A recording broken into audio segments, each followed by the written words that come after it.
Step one of the transmission swap is to take everything off of here, because I have to cut a hole right about here in the factory section here that goes to the floor. It sticks out too far, so you can't get the shifter in there. So I'm gonna have to get the manual transmission panel that goes right there, and it just kind of comes straight up and then bubbles out to give you room for the stick.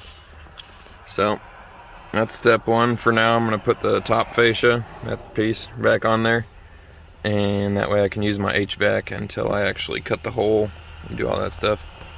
This is kind of the best part of the build because I get to do all of this automotive archaeology and figure out where the truck's been. Looks like it spent most of its time in Midlothian, Conroe, Texas, and Midlothian, Texas, and Livingston, Texas. Good stuff. Alright, not exactly another step, but went and put a good cleaning on it.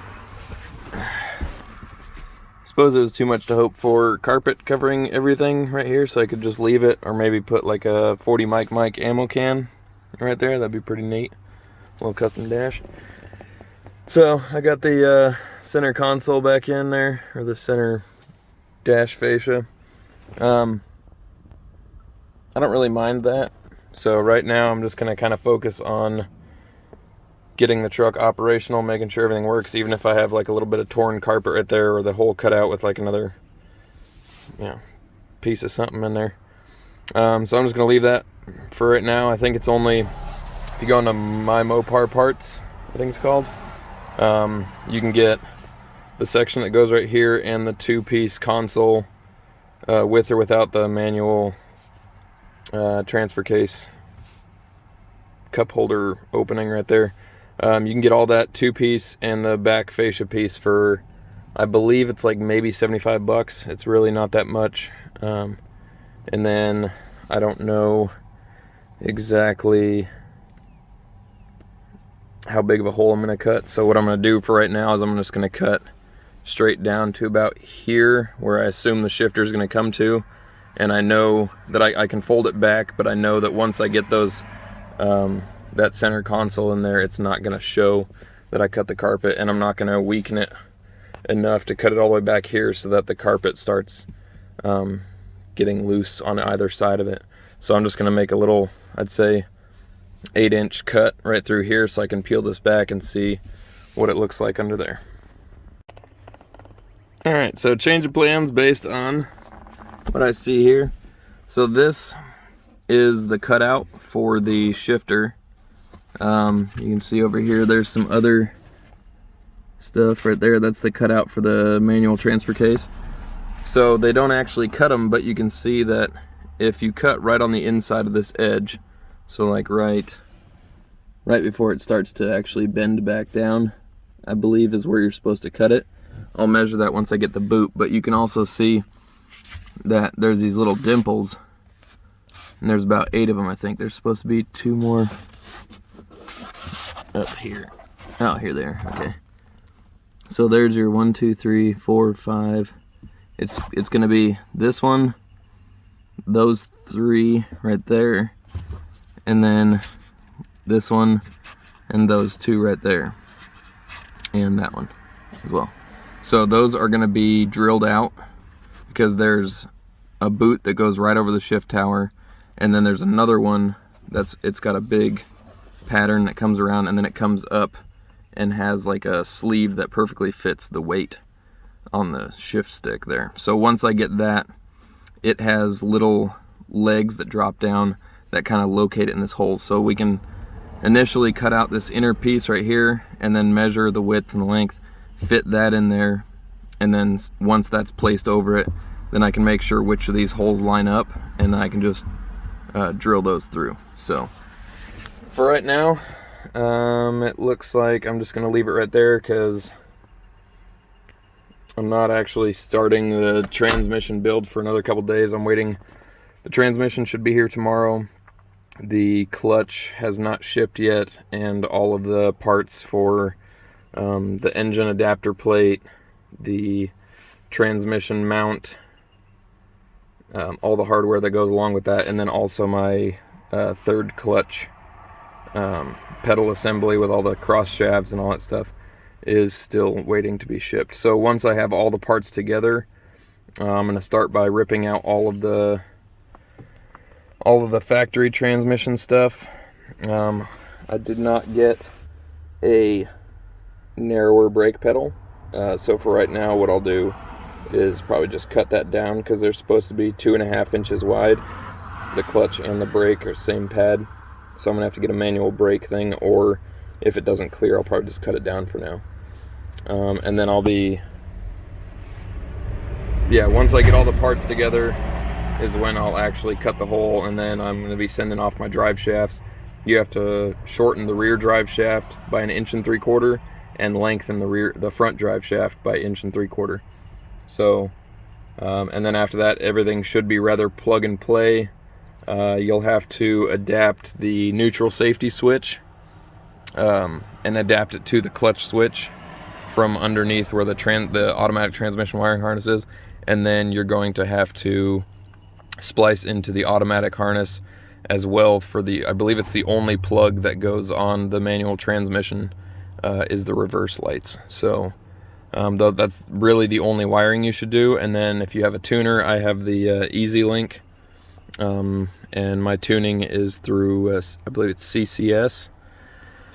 So they'll be able to write me a manual transmission file so that my truck is not looking for any of that. And then as far as the shifter goes, like all the Dodge clusters have the PRND up here, so that'll just get turned off with the tuning. And then for up here, this whole assembly can actually come apart, and you just replace the upper and lower plastics from a manual truck, and everything else will stay in there. There's like a steering wheel lock. If you wanted to get a full manual column, then you could have the lock. I'm just going to disable the lock and then replace the outer plastics, so you'll never know that it was an automatic. And then that should be it. So now we're just kind of waiting on parts, and I might actually just wash the outside of the truck because she's actually pretty fancy. So let me show you real quick what we have done to the engine and the factory transmission. So the engine is somewhat stock. Somewhat. I don't have head studs yet or anything. I just have the Banks Monster Ram, and then I have the Worley Custom Fabs 2nd gen kit. Everything was powder coated Caterpillar yellow with the fleece, stainless steel studs, and the Steve Speed manifold. And it came with all this stuff right here. This is a really good 2nd gen kit because it's a high mount. This is a S467 FMW, and then I got the turbo blanket and everything on there. It's a really good kit because it's the only one that I've found that you don't have to mess with any of the AC lines. It completely clears. The closest thing is right here, and you can see, I can't really stick my finger in there, but there's about 1/4 inch of space right there. That's the only place it gets close to the lines. Everything else has plenty of clearance. So it's a super good kit. It only took me, like, by myself in the rain, actually, it took me about 2 days to put it in. So and then one thing I was worried about, I don't know if there's a lot of videos out there about that, if you do a 2nd gen kit and delete your all of your electronics for the variable vane turbo, it won't defuel anything. So when they say you need tuning, I was poring over the internet for hours and days trying to find out if it was going to defuel my truck and basically leave me stranded. But when you take all that off, it just pops a check engine light, and then it doesn't really do anything. So if you want to do a 2nd gen kit, it's actually really easy. Everything goes together, and there's just a massive amount of room down there now. I don't know if you can see down there, but yeah, that's where the factory turbo used to be, and now it's just a wide open hole. Really good stuff. So yeah, factory transmission. So I have the RevMax thermostat delete and the Mag High Tech pan. That's pretty much the only thing that I have done to it besides the tuning through CCS. I'm thinking about selling the entire thing as a kit, like a automatic transmission conversion kit, I guess. I'm going to be keeping the same transfer case because that should spline up just fine. And then I'm going to be getting rid of everything together. So the backing plate, I believe it's the same starter. So it'll be backing plate, flex plate, torque converter, transmission with the mods, all the cooler lines, the transmission cooler, and then yeah, and then that'll be it with the pan and everything. So I'll probably be able to get about, I don't know, 1,500, $2,000 off that, I figure. I don't really know, but yeah. So next step is getting the drive shafts lengthened and shortened back there, and then that's pretty much it. And then just wait for the parts to come in. Yeah. And as far as the entire truck, just for you guys' frame reference, it is a 2014 single cab long bed dually 6.7. Was a 68 truck, still is for now, but she'll be coming along nicely. So I'll bring you guys back when we got some parts to look at.